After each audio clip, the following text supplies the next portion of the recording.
ناظرین، جن وجوہات سے روزہ ٹوٹ جاتا ہے میں مختصراً آپ کے سامنے ذکر کر دیتا ہوں۔ اگر کوئی بندہ جانتے بوجھتے کھانا کھا لے یا پانی پی لے، اس سے روزہ ٹوٹ جاتا ہے۔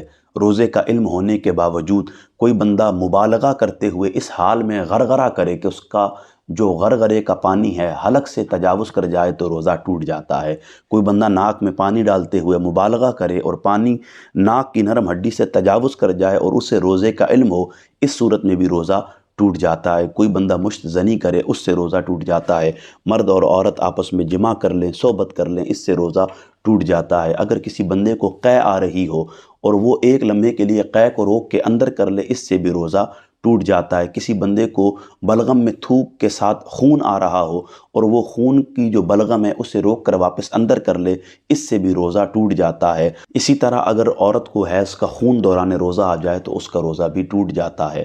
اسی طرح اگر نفاس کا خون جاری ہو جائے، اس سے بھی روزہ ٹوٹ جاتا ہے۔